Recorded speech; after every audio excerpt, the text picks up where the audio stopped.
Hello YouTube, this is Princess Anti-Sheeple Pleaser, and today I'll still be doing my Untold Truth. I'll be having 3 videos for you today. One is the first one will be the Untold Truth of Halloween. Second one will be the Untold Truth of New Year's Eve. And the next one will be the Untold Truth of Black Friday. So here it goes. It's by HuffPost. It's comedy theme, but it's by Christina Dalton. And it's called Here's Spooky Truth About Halloween. Candy and costumes, ghouls and goblins, tricks or treats. Halloween in a nutshell, right? Not so fast. Sure, all these elements embody modern day Halloween festives, but the holiday's roots actually date back thousands of years. The Halloween celebration we know today cycled through different cultures, religions, traditions. Take in the short, sweet Halloween history lesson provided, and you'll be the smartest, most well-respected person at your Halloween party. Yes, even if you dress as a 3-breasted woman. Halloween originated from the Celtic festival of Samhain.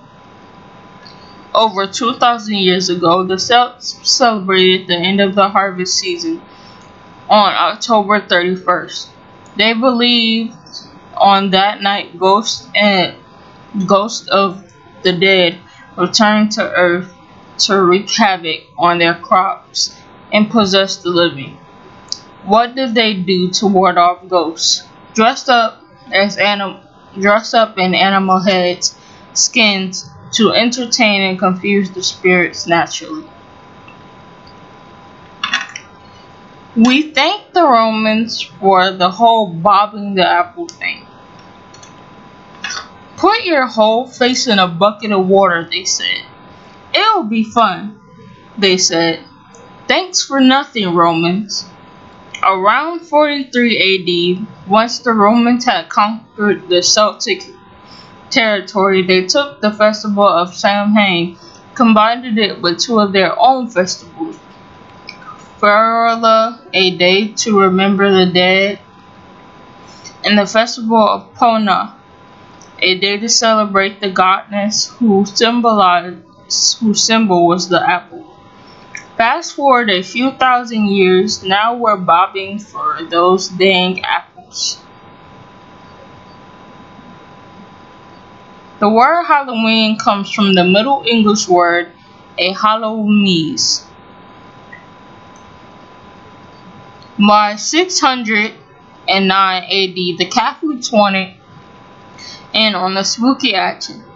Pope Boniface created All Maters Day, which eventually evolved to become All Saints Day, celebrated on November 1st. Catholics incorporated many elements of the Celtic holiday of Samhain by celebrating with costumes and bonfires, a thinly veiled attempt to convert the Celtic pagans to Christianity. The fusion holiday was also known as All Hallows, derived from All Hallowmees, or All Saints Day in Middle English. Therefore, the night before became All Hallows Eve, and then Halloween. Americans weren't too jazzed about Halloween at first. In the early colonies, rich Protestant beliefs precluded the holiday from taking a hold. Buzzkill.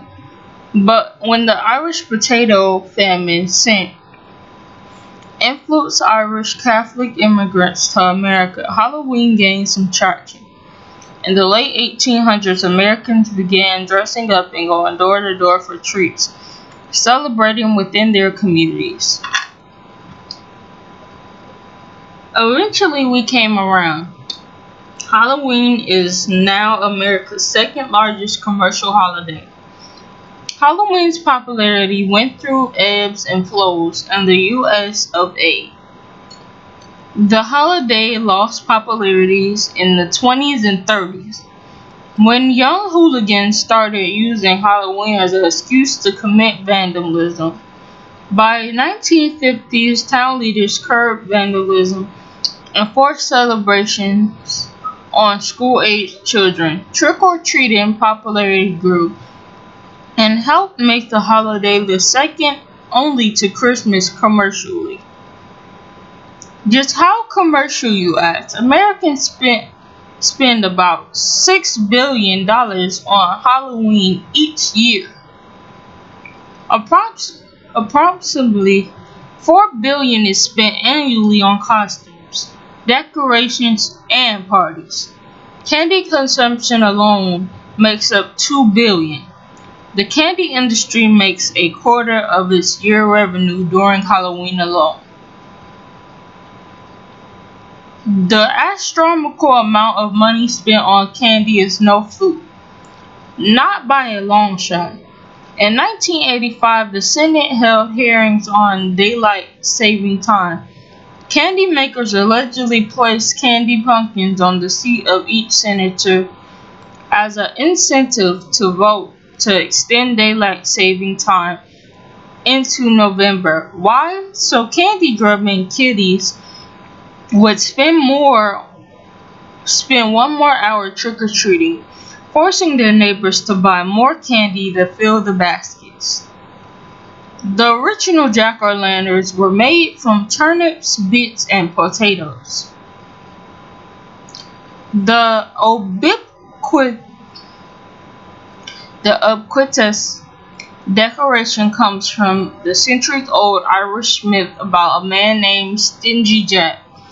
Jack managed to royally piss off the devil during his time on Earth, so the devil wouldn't let him into hell after his death.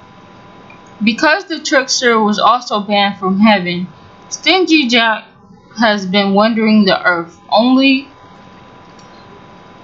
like in a hollowed out turnip ever since. The Scots and Irish paid tribute to Jack by recreating his lantern with potatoes and turnips and beets on Halloween. When immigrants brought the traditions to the United States, they used the native pumpkin for their Halloween carvings.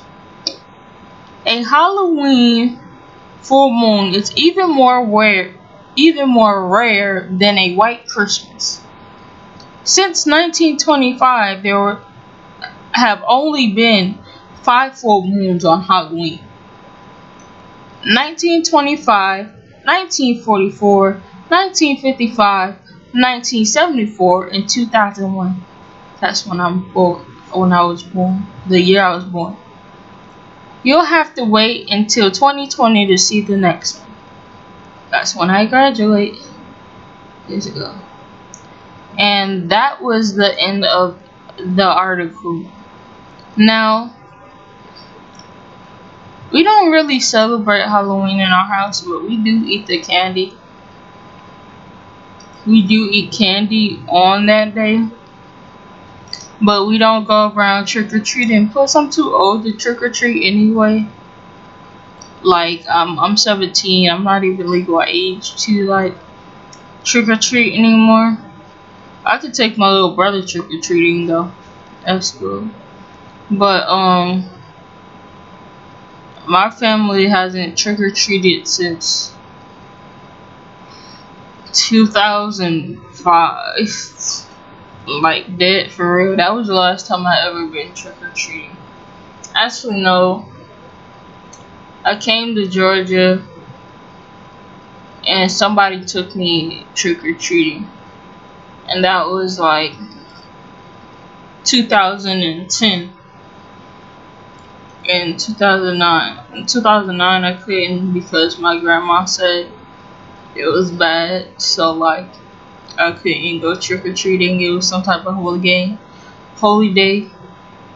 You couldn't. It was evil outside apparently. But I might leave the description of this, but like, you can look up HuffPost and it should show up.